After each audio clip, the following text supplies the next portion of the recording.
Hello students, कैसे हो आप लोग। फिर से आ गया हूँ मैं आपको पढ़ाने के लिए केमिस्ट्री। अच्छे से पढ़ रहे हो बच्चों। हम कर रहे हैं चैप्टर सॉल्यूशंस और मैं आपका स्वागत करता हूँ हमारे क्यूट से चैनल में जिसका नाम है CUET मॉक। मेरा नाम प्रवीण। अब आप लोग जान ही चुके हो, जो जुड़ चुके हैं उनको मालूम है, जो आज देख रहे हैं वो अब जान गए हैं। ठीक है कि नहीं। क्लास शुरू करें। आज बेटा हमारी जो क्लास स्टार्ट हो रही है उसमें आपको क्या मालूम होना चाहिए कि आज है लेक्चर नंबर 10 और आज हम पढ़ेंगे ये जो आपको नजर आ रहा है composition of vapours and azeotropes के बारे में। बेटा कंपोजिशन ऑफ वेपर्स यानी कि वेपर्स की क्या कंपोजिशन होती है वेपर फेज में जाने के बाद, और एजियोट्रोप्स क्या होते हैं साहब, कितने टाइप्स के एजियोट्रोप्स होते हैं, ये सब कुछ बेटा आज पढ़ने को मिलेगा। ये है हमारी किताब। जो बच्चे नए हैं उनको मैं बता दूं, ये हमारी किताब है और इस किताब से हम पढ़ाई करते हैं। किताब का पन्ना खोला जाए और पहले ही पन्ने पर आपको नज़र आएंगी प्रैक्टिस प्रॉब्लम्स, जो कि आपको बेटा पिछले लेक्चर में सवाल दिए गए थे। हर लेक्चर के एंड में सवाल दिए जाते हैं, आपकी जिम्मेवारी होती है उन्हें सॉल्व करने की।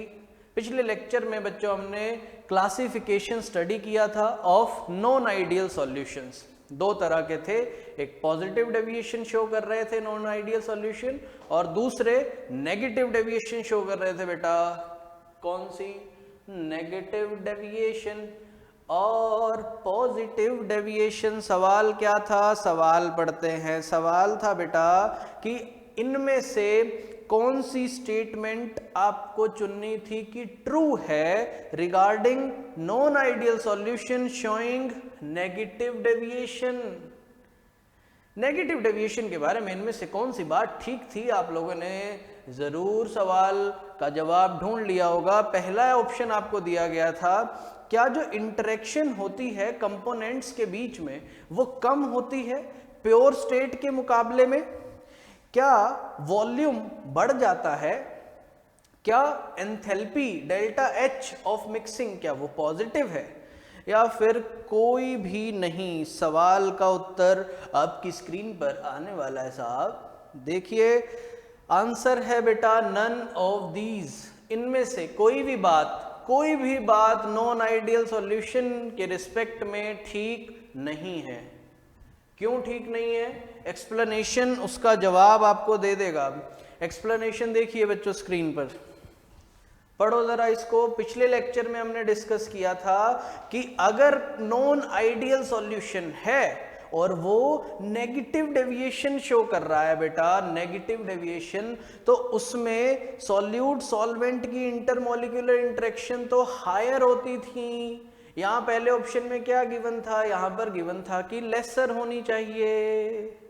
याद आया, थोड़ा सा मैं याद दिलाऊं क्या, पानी बेटा हमने लिया था पानी, और पानी में क्या ऐड किया था, पानी में ऐड किया था बेटा HCl। इस पर partial positive negative, partial positive same, partial positive partial negative, क्योंकि इलेक्ट्रोनेगेटिव है ना, इनके बीच में हाइड्रोजन बॉन्डिंग देखने को मिली थी। तो जब सॉल्यूट सॉल्वेंट मिले थे तो वो दोस्त बन गए थे साहब, तो इसलिए इंटरेक्शन तो होगी बेटा ज्यादा। ठीक है, इसके बाद वेपर प्रेशर कम हो जाएगा। रीजन क्या है, जो पहले वेपर्स बन सकते थे अब तो वो आपस में जुड़कर बैठ गए और वो कह रहे हैं कि हम वेपर क्यों बने।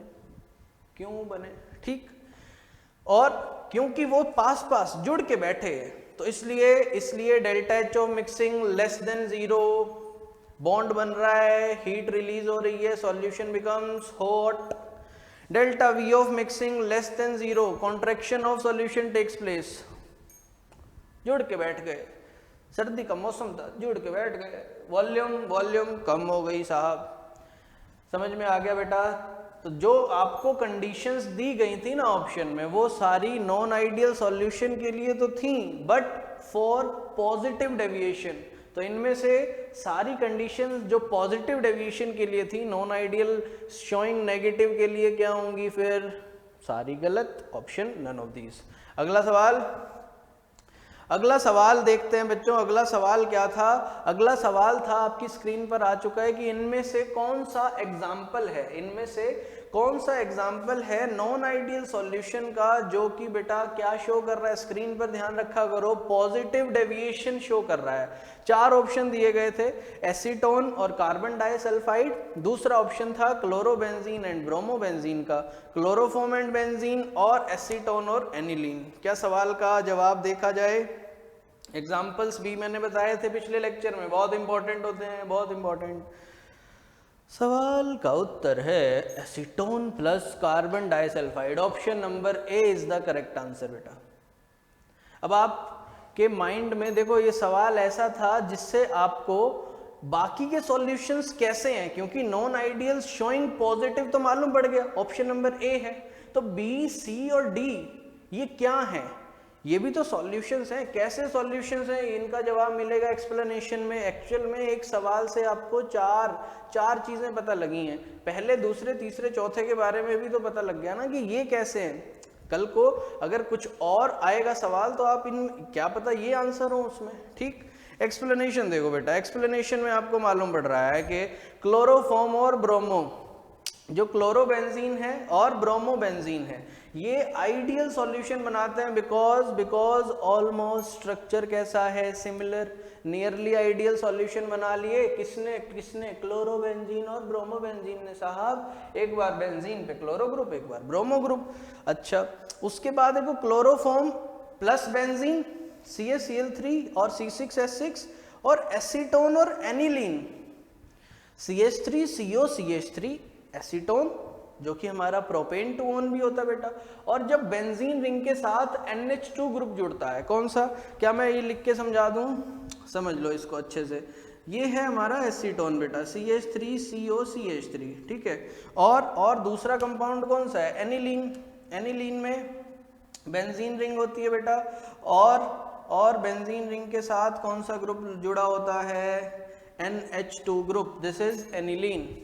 तो ये भी नॉन आइडियल सॉल्यूशंस तो हैं बेटा, पर ये कैसी डेविएशन शो कर रहे हैं, they are showing negative deviation, यानी कि इसमें हाइड्रोजन बॉन्डिंग होगी, बिकॉज इसमें आपको पता है कि जो कार्बोनिल वाला, जो ये CO वाला जो बॉन्ड है, ये कैसा होता है, ये होता है पोलर कैरेक्टर वाला, partial positive partial negative. Similarly यहाँ पर देखो, यहाँ पर NH है, यहाँ पर नाइट्रोजन पार्शियल नेगेटिव और हाइड्रोजन पर पार्शियल पॉजिटिव।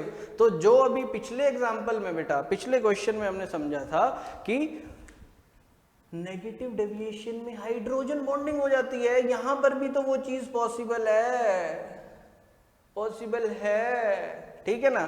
तो इसलिए ये भी नॉन आइडियल सॉल्यूशन है, बट कैसी डेविएशन शो कर रहे हैं बेटा, कैसी, they are showing negative deviation, positive deviation show नहीं कर रहे हैं। तो अकेला एग्जाम्पल इस 4 में से ऐसा था जो नॉन आइडियल सॉल्यूशन होने के साथ साथ पॉजिटिव डेविएशन शो कर रहा था, पॉजिटिव डेविएशन। समझ में आ गई बात, समझ में आ गई बेटा। अगले पन्ने पर चलें, किताब का अगला पन्ना, और इसमें हमें मालूम पड़ेगा बेटा कि आज जो हमारा टॉपिक है, आज की क्लास बहुत इंपॉर्टेंट होगी। हम पढ़ेंगे बेटा कंपोजिशन ऑफ वेपर के बारे में। अब कंपोजिशन वो नहीं है कि कोई आया, कौन गीतकार, उसने लिखे कुछ शब्द और फिर आया म्यूजिक कंपोजर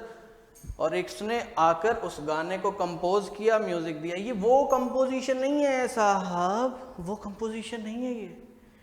ये है कंपोजिशन की जो वेपर्स बने, उन वेपर्स में कितने पार्टिकल्स सॉल्यूट के हैं, कितने पार्टिकल्स सॉल्वेंट के हैं, वो है कंपोजिशन।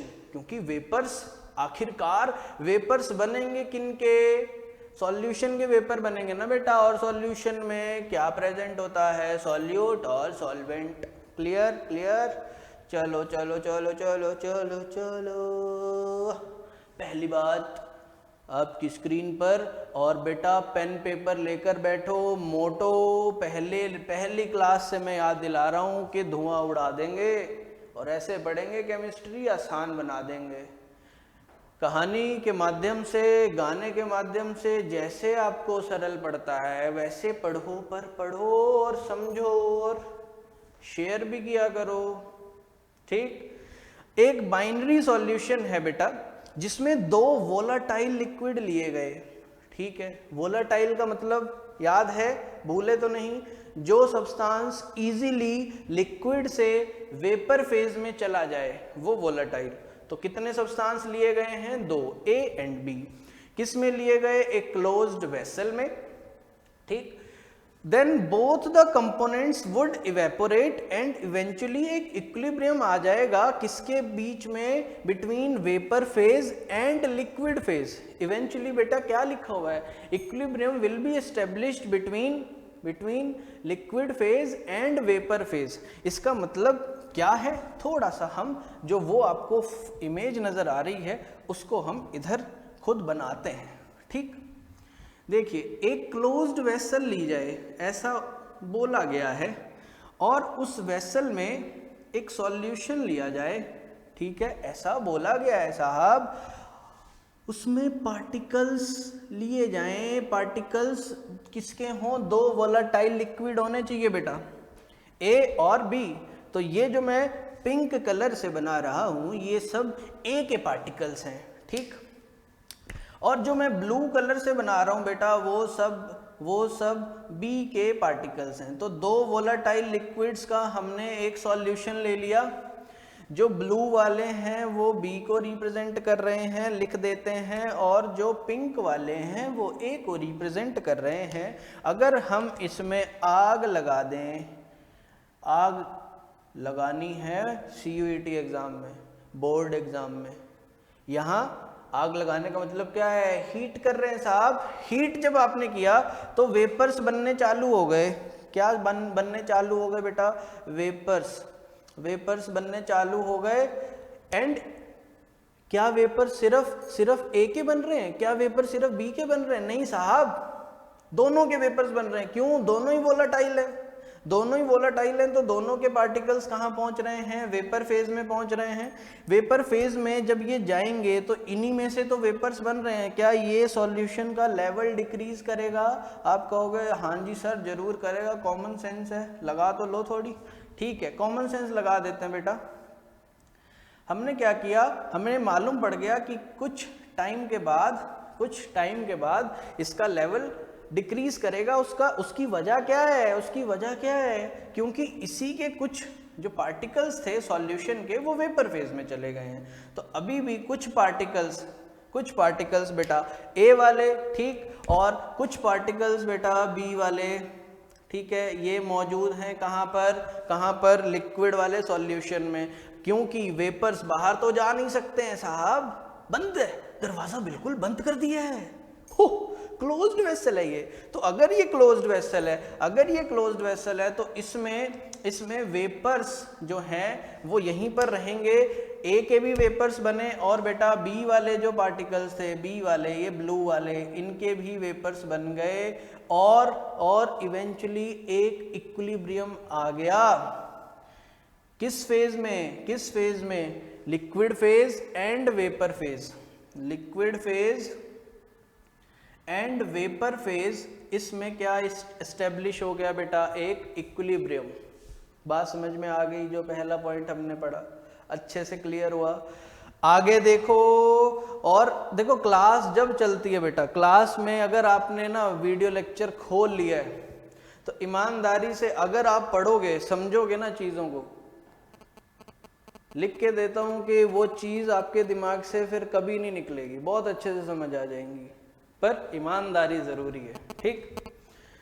देखो आगे क्या लिखा है, स्क्रीन पर ध्यान रखा करो। The composition of vapour phase in equilibrium with the solution. किसकी कंपोजिशन की बात हो रही है? वेपर फेज की। मैंने बताया था वेपर फेज में कंपोजिशन का मतलब क्या है कि जो वेपर्स पहुंचे हैं उनमें से कितने सॉल्यूट के हैं, कितने सॉल्वेंट के हैं, उस कंपोजिशन की बात हो रही है, किससे कंपोज होके वेपर बने हैं, ठीक है ना। तो उसको कैसे डिटरमाइन किया जाता है? It is determined by partial pressure of components. क्योंकि अब जो कुछ दो ही कंपोनेंट थे, एक ए था एक बी था बेटा, कुछ पार्टिकल्स ए के पहुंचे हैं कुछ बी के पहुंचे हैं। अब वो करेंगे क्या? वो अल्टीमेटली वेपर प्रेशर एक्सर्ट करेंगे कि नहीं करेंगे? लिक्विड की लेयर पे वेपर प्रेशर लगेगा। तो जब वेपर प्रेशर हमें मालूम है कि कुछ पार्टिकल्स ए के हैं, तो ए वाले जो प्रेशर एक्सर्ट कर रहे हैं उनको क्या कहा जाएगा? Partial vapour pressure of component A. B वालों को क्या कहा जाएगा? Partial vapour pressure of component B. और वहां से हमें क्या पता लगती है? Composition of vapour phase. क्योंकि जिसका पार्शियल प्रेशर बेटा ज्यादा आया, आपको पता लग गया ना कि वेपर फेज में उसके पार्टिकल्स ज्यादा पहुंचे हैं, ठीक है ना। तो कंपोजिशन पता करने का तरीका क्या तरीका? पार्शियल प्रेशर पता करो, उस कंपोनेंट का पार्शियल प्रेशर पता करो, उसकी कंपोजिशन क्या है वेपर फेज में, ये भी पता लग जाएगा। चलिए आगे बढ़ते हैं। आगे देखिए कि जो कंपोजिशन होती है लिक्विड और वेपर की, क्योंकि लिक्विड में भी तो है बेटा पार्टिकल्स, लिक्विड में भी अभी सॉल्यूट सॉल्वेंट कुछ भी मान लोगे ए बी को, तो ए बी इधर भी हैं, ए बी के पार्टिकल्स इधर भी हैं।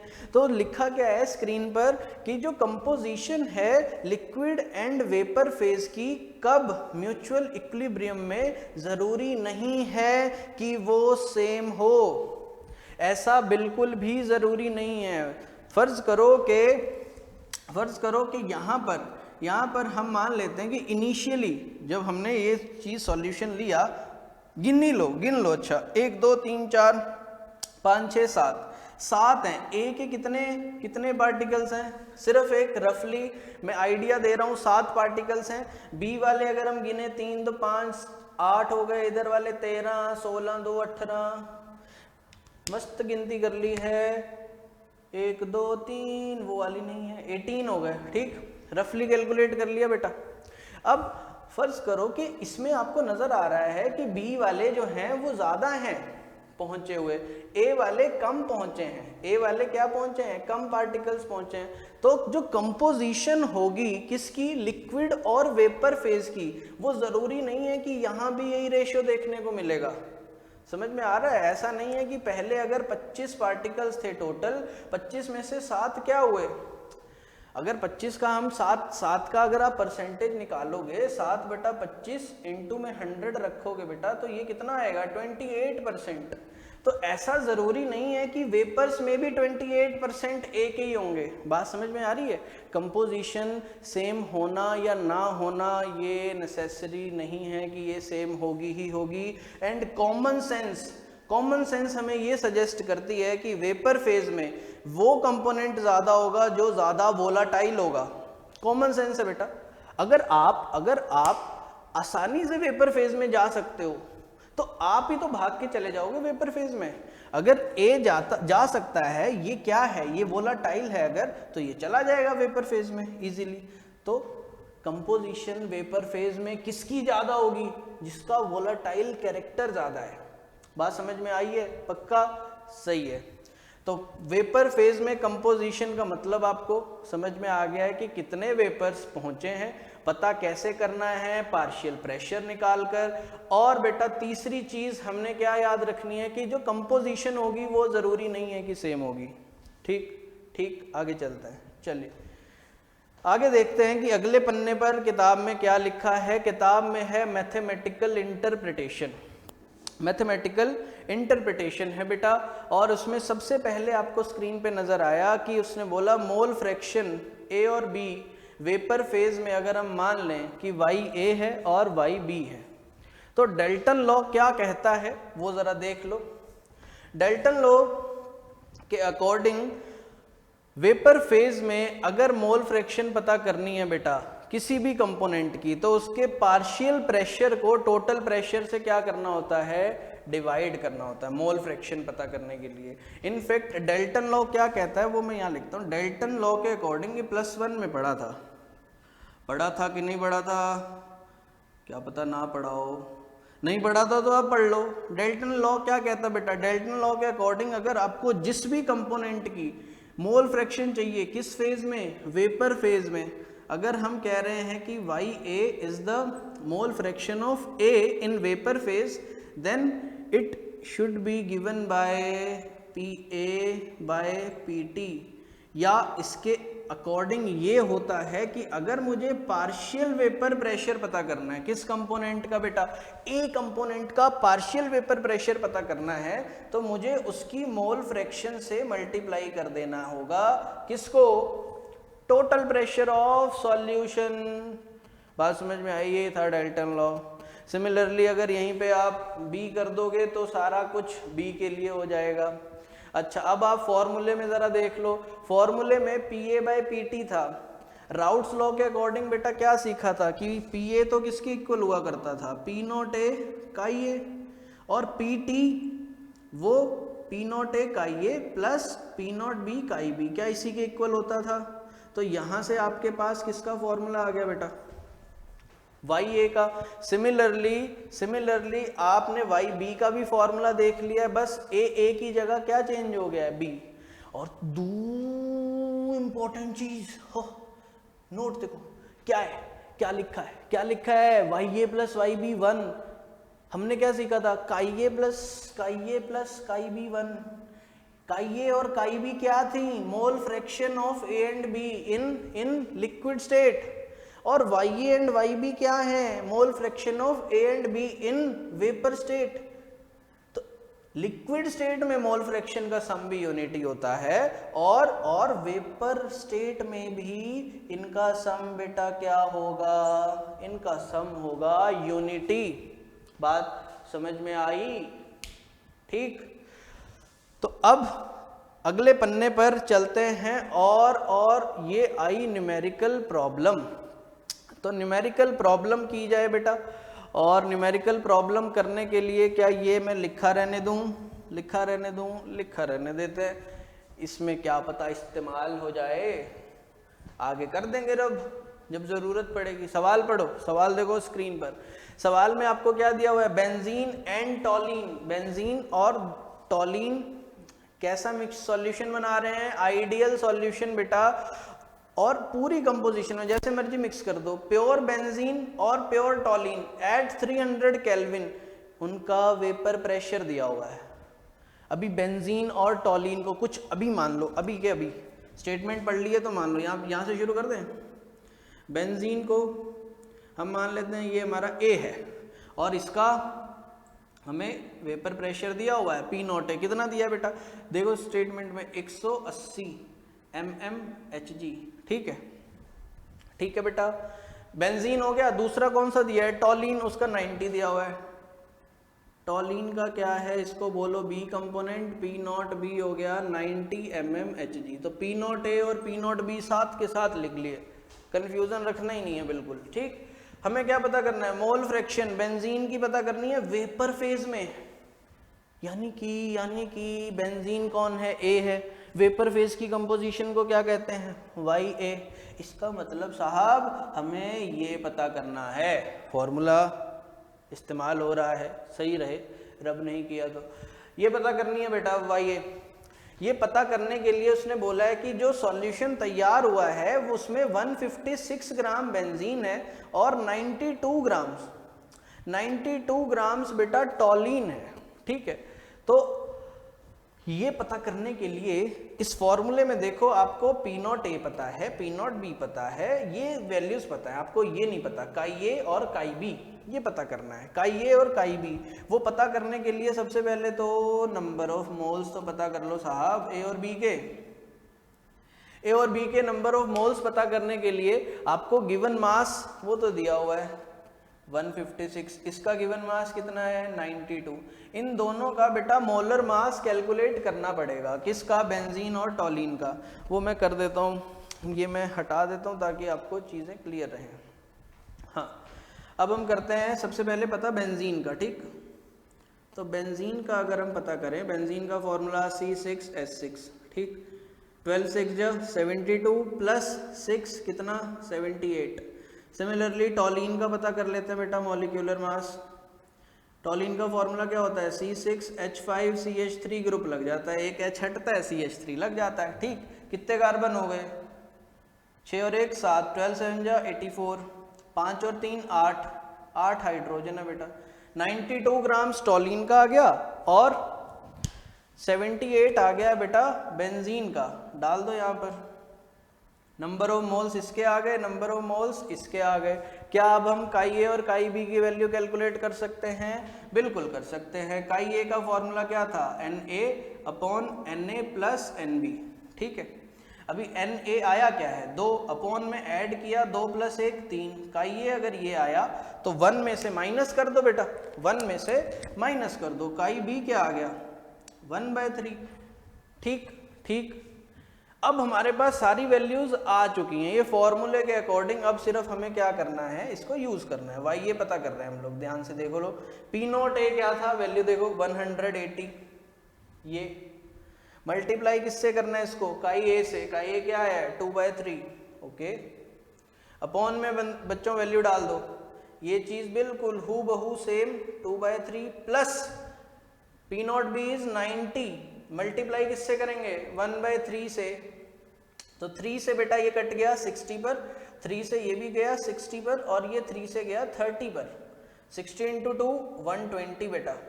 अपॉन में 120 प्लस 30 150, 0 से 0, 3 4 जा 12, 3 5 जा 15। This is 0.8। किस ऑप्शन में दिख रहा है, option number D is the correct answer. आसान था सवाल, समझ में आ गया, इजी क्वेश्चन, हलवा सवाल बिल्कुल उड़ा दिया। हाँ, तो अब आपने नोट डाउन कर लिया होगा। अब जरूर देखो, अभी तो रब करना पड़ेगा साहब, आगे नहीं पढ़ना है क्या। अब ये तो बात हो गई बेटा आज का जो पहला टॉपिक था, कौन सा था, कंपोजिशन ऑफ वेपर। अब हम पढ़ेंगे हमारा दूसरा टॉपिक, एजियोट्रॉप्स। बहुत इंपॉर्टेंट होगा वो भी, तो अच्छे से जैसे जुड़े हो वैसे ही जुड़े रहो। क्या चाहते हो, क्या चाहते हो, हाँ आप ही से पूछ रहा हूँ, क्या चाहते हो, गाना सुनना चाहते हो क्या? बोला तो था मैंने कि जब मैं रब किया करूँगा तो सुना दिया करूँगा। खैर, गाना वाना गाना टाइम पे याद नहीं आता, कई बार ये आपने भी देखा होगा, है ना, है कि नहीं? क्या ये भी रब कर दूं, ये भी रब कर दूं क्या? हाँ ये कर देता हूँ रब। एक मिनट, वाह कपड़ा बदल लिया मैंने, कितनी जल्दी काम करता हूँ मैं, कई बार लगता है कि क्या अपुनिच भगवान है क्या।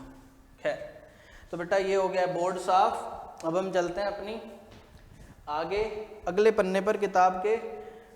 लगता यही रहता है कि अभी भी गंदा है, साफ हो गया होता, पर आपको तो नहीं लगता, आपको साफ ही लगता होगा बेटा। वापस आओ और फिर अब देखो एजियोट्रॉपिक मिक्सचर, बहुत इंपॉर्टेंट होने वाला है ये टॉपिक, बहुत ज्यादा। एजियोट्रॉपिक मिक्सचर होता क्या है, उसकी क्या पहली उसकी जो स्टेटमेंट है वो आ चुकी है कि कुछ लिक्विड्स मिक्स होने पर एजियोट्रॉप्स बनाते हैं।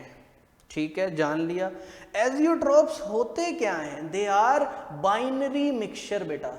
बाइनरी का मतलब साहब दो चीजें, ठीक, जिनकी कंपोजिशन सेम हो इन liquid phase and in solid phase. अभी बेटा अभी हमने डिस्कस किया था, कॉमन सेंस नहीं लगाई थी।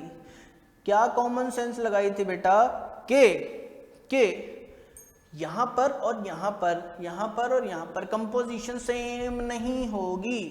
कौन सा कंपोनेंट ज्यादा होगा, जो आसानी से वेपर फेज में जाना चाहता है, जो ज्यादा वोलाटाइल है वही तो वेपर फेज में चला जाएगा। पर यहां हमने क्या पढ़ा, यहां हमने पढ़ा कि एजियोट्रॉप्स वो तो बाइनरी मिक्सचर होते हैं साहब। बाइनरी मिक्सचर कैसे होते हैं, वो दो कंपोनेंट्स होते हैं और उनकी कंपोजिशन सेम होती है। जो हम कॉमन सेंस की बात कर रहे थे, यहाँ पर हमें याद क्या रखना है कि कंपोजिशन सेम, यानी कि chi A mole fraction of A in liquid phase is equals to Y A mole fraction of A in vapour phase. Similarly chi B mole fraction of B in liquid phase is equals to Y B. ऐसा हुआ तो आप बोलोगे कि वो एक azeotropic mixture है। बात समझ में आ गई? अच्छा, अगर ऐसा है तो वो बॉयल करता है कांस्टेंट टेम्परेचर पर बेटा, कांस्टेंट टेम्परेचर पर। उसका सॉल्यूट, उसका सॉल्वेंट एक ही टेम्परेचर पर उबल जाएंगे। अगला पॉइंट पढ़ेंगे तो और ज्यादा दिमाग के कपाट खुल जाएंगे। देखो, ऐसे केसेस में पॉसिबल ही नहीं है सेपरेट करना, कंपोनेंट्स को सेपरेट नहीं किया जा सकता by the method of fractional distillation. 9th class में बच्चों इस मेथड का जिक्र होता है, फ्रैक्शनल डिस्टिलेशन का। थोड़ा सा मैं एक रफली आपको आइडिया दे दूं फ्रैक्शनल डिस्टिलेशन में होता क्या है। फ्रैक्शनल डिस्टिलेशन में अगर इस यहाँ पर मैं बना दूं कि ये एक हमारा ट्राइपॉड स्टैंड है, ठीक। नीचे हमने क्या कर दिया है, ट्राइपॉड स्टैंड के पैर ओरिजिनल है बिल्कुल। नीचे अपन लगा देते हैं एक बर्नर जिससे हीट किया जाएगा। आप कहोगे सर ट्राइपॉड स्टैंड हीट कर डालोगे क्या? नहीं बेटा, इस पर हमने रखा है सॉल्यूशन। इसके अंदर क्या मौजूद है? एक सॉल्यूशन मौजूद है, ठीक है। इसको किया जाता है बेटा हीट, ठीक है। इस सॉल्यूशन में काफ़ी सारे कंपोनेंट्स हो सकते हैं। ऊपर क्या लगा होता है? ऊपर लगा होता है एक फ्रैक्शनेटिंग कॉलम, ठीक है, एक फ्रैक्शनेटिंग कॉलम। और फिर इस तरफ बेटा एक हमने लगा रखा होता है कंडेंसर, जो कि चीज़ों को ठंडा करता है। और फिर हमें क्या मिल जाता है? हमें हमारा लिक्विड फेज में कंपोनेंट जो है वो ड्रॉप करके यहाँ पर आता जाता है, ठीक। अब फ्रैक्शनल डिस्टिलेशन में बेटा होता क्या है कि सभी कंपोनेंट्स का बॉइलिंग पॉइंट होता है अलग अलग, है कि नहीं? तो जैसे ही आपने हीट करना शुरू किया, जिसका बॉइलिंग पॉइंट कम था बेटा, तो वो वाला कंपोनेंट वेपर बन गया। वेपर बन के इधर आया, इधर ये क्या काम कर रहा है, क्या काम कर गया? दिस इज कंडेंसर, ठीक है। तो ये कंडेंसर क्या कर रहा है? उसमें कंडेंसेशन प्रोसेस क्या होती है? वेपर से दोबारा लिक्विड में लेकर आना, ठीक। तो जिस कंपोनेंट का बॉइलिंग पॉइंट कम था साहब, वो वेपर बना, फिर कंडेंसर ने उसको दोबारा से लिक्विड बना दिया और आपको वो कंपोनेंट अलग कर लिया कि नहीं कर लिया? यहाँ हमने क्या पढ़ा कि यहाँ तो फ्रैक्शनल डिस्टिलेशन से कंपोनेंट्स, ये जो ए बी है, इनको अलग किया नहीं जा सकता, क्योंकि पहली स्टेटमेंट में हमने ये पढ़ लिया, दे बॉयल एट कांस्टेंट टेम्परेचर। उसी टेम्परेचर पे ए के कंपोनेंट वो वेपर फेज में चले गए, उसी टेम्परेचर पे बी के कंपोनेंट वेपर फेज में चले गए। इस तरफ फिर से आपको जो मिक्सचर मिल गया उसमें ए और बी दोबारा था। और अगले पॉइंट से आपको ये बात भी समझ आएगी बेटा कि एट कांस्टेंट बॉइलिंग टेम्परेचर हम क्या देख पा रहे हैं? हम देख पा रहे हैं कि लिक्विड मिक्सचर वेपराइज हो रहा है without change in composition. Vaporise हो रहा है, कंपोजिशन बदल नहीं रही है। फिर याद दिला दूं, कंपोजिशन सेम है साहब, ठीक।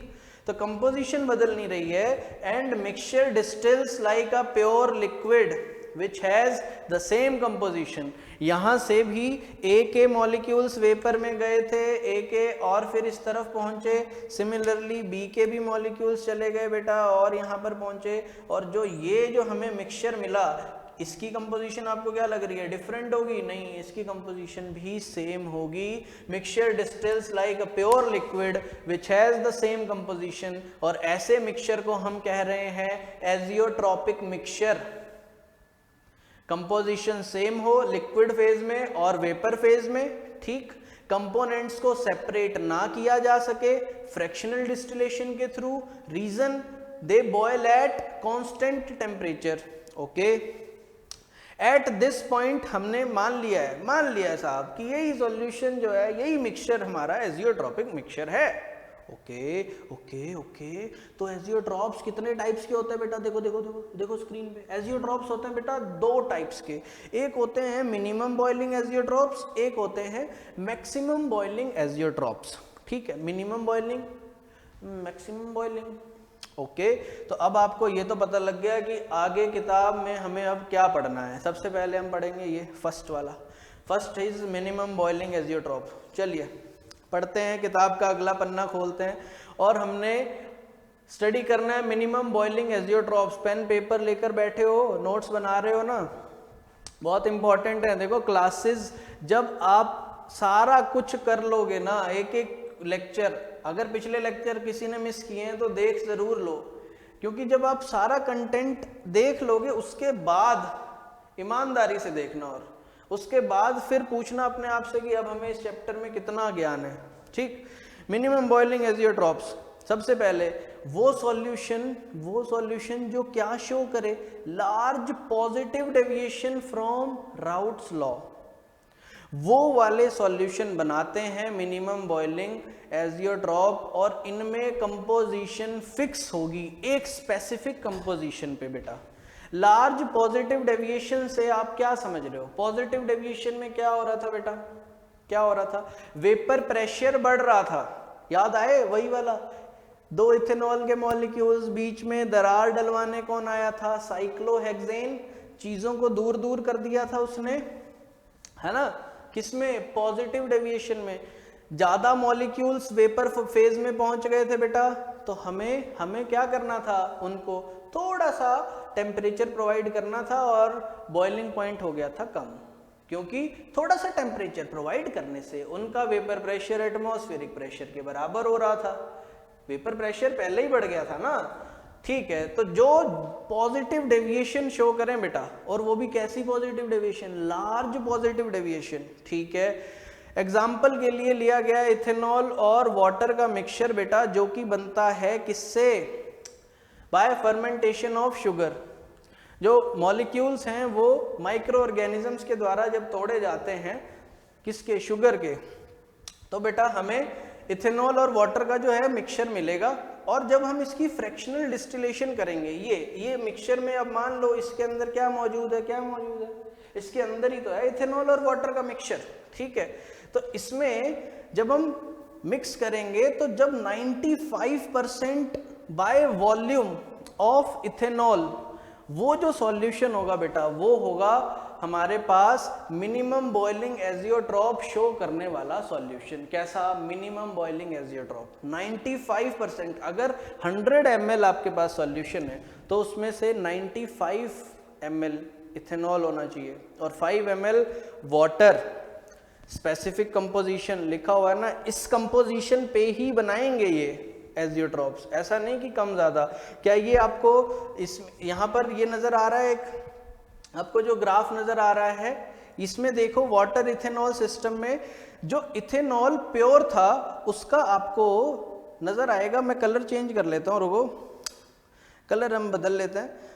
जो इथेनॉल का था बेटा, बॉइलिंग पॉइंट कितना था? 351.3 केल्विन। और वाटर का तुम्हें मालूम ही है, वाटर का कितना होता है? 373 केल्विन, है ना। तो अल्टीमेटली हुआ क्या? बॉइलिंग पॉइंट कम होना ही था। रीजन क्या था? कैसा मिक्सचर है ये? पॉजिटिव डेविएशन शो कर रहे हैं ये। ठीक है, तो पॉजिटिव डेविएशन शो करेंगे तो आप देख सकते हो कि एक पर्टिकुलर टेम्परेचर बेटा 351.15 केल्विन, मैं हटा देता हूँ, ये ओवरलैप हो गया। 351 पॉइंट हमारे पास क्या है? 15 केल्विन बेटा। इस टेम्परेचर पर, यही जो टेम्परेचर होगा वो होगा इनका कांस्टेंट बॉइलिंग पॉइंट टेम्परेचर। जब वाटर भी और इथेनॉल भी, ये सॉल्यूशन में दोनों एक साथ क्या होंगे? बॉयल होंगे। और जब ये एजियोट्रॉपिक कंपोजिशन आ जाएगी बेटा, फिर कलर चेंज कर लेते हैं, तो लिक्विड और वेपर फेज की कंपोजिशन सेम होगी और फर्दर कोई ऑपरेशन अब हमें देखने को नहीं मिलेगा। लिक्विड और वेपर फेज की कंपोजिशन कब सेम होगी? कब? जब आपका 95 ml इथेनॉल और 5 ml वाटर वाला स्पेसिफिक कंपोजिशन पर मिनिमम बॉइलिंग एजियोट्रॉप बन के तैयार हो चुका है बेटा। क्लियर हुआ? क्लियर हुआ? आगे चलते हैं, आगे खोलते हैं किताब का अगला पन्ना बेटा, और उसमें देखते हैं मैक्सिमम बॉइलिंग एजियोट्रॉप्स क्या होते हैं। मैक्सिमम बॉइलिंग, ये बिल्कुल अगर आपको वो समझ में आया, इसका बिल्कुल उल्टा। वहां पर डेविएशन कैसा था? पॉजिटिव, वो भी लार्ज। यहाँ पर वो सॉल्यूशन जो कि लार्ज नेगेटिव डेविएशन शो करें। नेगेटिव डेविएशन का मतलब क्या? चीजें जुड़ जुड़ के बैठ जाएं, वेपर फेज में ना ए जाए ना बी जाए, वेपर प्रेशर हो गया कम। अब उस वेपर प्रेशर को एटमॉस्फेरिक प्रेशर के बराबर करने के लिए आपको टेम्परेचर ज़्यादा देना पड़ेगा, बॉइलिंग पॉइंट बढ़ गया बेटा। ठीक, तो ये इसीलिए बनाते हैं maximum boiling azeotropes at a specific composition. ठीक, देखते हैं इसमें एग्जाम्पल आपको किसका याद रखना है। एग्जाम्पल आ चुका है बेटा, नाइट्रिक एसिड और वाटर। कितना परसेंट नाइट्रिक एसिड है? 68%, और 32% बाय मास बेटा वो वाटर है। उसमें वॉल्यूम की बात हो रही थी, इथेनॉल और वाटर। यहाँ पर मास बाय मास से स्पेसिफिक कंपोजिशन निकाली है हमने। ठीक, तो 100 ग्राम अगर नाइट्रिक एसिड और वाटर का सिस्टम है तो 68% साहब, उसमें 68 ग्राम नाइट्रिक एसिड होना चाहिए, 32 ग्राम पानी होना चाहिए। तो वो क्या बना लेगा? वो बना लेगा मैक्सिमम बॉइलिंग एजियोट्रॉप। अब आपको चीज़ें क्लियर हो रही हैं कि कंपोजिशन फिक्स होनी चाहिए, और जो बॉइलिंग पॉइंट होगा वो इनका कांस्टेंट होगा। अब देखो वाटर का क्या 373 था, दिख रहा है, और वो 373 से राइज होके कहाँ पहुंच गया बेटा? 393 पे। सिमिलरली आप देखो HNO3 का 359 था, और वो राइज होके कहाँ पहुंच गया? 393 पे। नजर आ रहा है कि नहीं आ रहा है? देखो ये चीज, कलर बदल लेता हूं पहले ही। 359 किसका था? HNO3 का। 373 किसका था बेटा? वाटर का। तो जब 68% नाइट्रिक एसिड यानी कि 68 ग्राम और 32 ग्राम पानी, 100 ग्राम तैयार सॉल्यूशन, उसका कांस्टेंट बॉइलिंग टेम्परेचर क्या नजर आ रहा है? 393.5 केल्विन। इसमें चीज़ें बढ़ रही हैं। क्यों बढ़ रही हैं बेटा? कैसा डेविएशन शो कर रहे हैं? ये शो कर रहे हैं बेटा negative deviation from routes law. Negative deviation फिर याद दिला रहा हूं मैं, नेगेटिव डेविएशन में चीज़ें जुड़ जाती थी, न ए न बी, कोई नहीं जा रहा है वेपर फेज में। वेपर प्रेशर कम है, आपको वेपर प्रेशर बढ़ाना है तो टेम्परेचर देना पड़ेगा, बॉइलिंग पॉइंट बढ़ेगा सॉल्यूशन का। पिछला लेक्चर जिसने नहीं देखा है वो देखे और फिर दोबारा इसे ये लेक्चर देखे, देखो फिर कितनी आसान लगेंगी चीज़ें। आगे चलते हैं बेटा अगले पन्ने पर। दोनों तरह के हमने एजियोट्रॉप्स पढ़ लिए, अब है हमारी प्रैक्टिस प्रॉब्लम्स। ठीक, तो प्रैक्टिस प्रॉब्लम्स बेटा आपके सामने पहला सवाल कि अगर दो सब्सटेंस जिनका P0A और P0B, कलर बदल लेता हूं मैं, P0A रेशो P0B आपको दी हुई है, वेपर प्रेशर प्योर स्टेट वाली साहब दी हुई है, मोल और मोल्स की रेशो भी दी हुई है। आपको क्या पता करना है? आपको पता करना है Y की, ये YA mole fraction of A in vapour phase साहब। 4 ऑप्शन सामने हैं, क्लियर। अगला सवाल आज का अगला सवाल है कि इनमें से कौन सी स्टेटमेंट एजियोट्रॉप्स के बारे में बिल्कुल सही है। 4 ऑप्शन है आपके सामने। एजियोट्रॉप्स में फिर आपको याद दिला रहा हूँ, एजियोट्रॉप्स पढ़ने से पहले नॉन आइडियल सॉल्यूशंस का क्लासिफिकेशन मालूम होना चाहिए, क्लियर। तो ये हैं 2 सवाल बेटा, ये करना जरूर करना। और फिर अब मुझे दो अलविदा बेटा, और अच्छा लगा आज भी आपकी क्लास में। आई होप आपको भी पसंद आई होगी क्लास, और आप जुड़ चुके हो और अच्छे से लेक्चर्स देख रहे हो, फॉलो कर रहे हो। अब आपको करना क्या है कि शेयर करना है ज़्यादा से ज़्यादा आगे, और अगर आप में से कोई जो लेक्चर देख रहा है वो नया है चैनल पर, तो बेटा अभी के अभी सब्सक्राइब कर लो चैनल को, बेल आइकन प्रेस कर लो ताकि अगली वीडियो लेक्चर की अपडेट आपके पास सबसे पहले पहुंच जाए बेटा। इंस्टाग्राम पेज पर फॉलो करो और वहां पर भी आप क्वेश्चंस के आंसर दे सकते हो। ठीक है, तो अब हम मिलेंगे बेटा अपनी अगली क्लास में और जानेंगे इस चैप्टर में कि आगे हमें और क्या क्या पढ़ने को मिलेगा। तब तक खुश रहो और पढ़ाई करते रहो, बहुत ज़रूरी है, +2 क्लास है बेटा। धन्यवाद।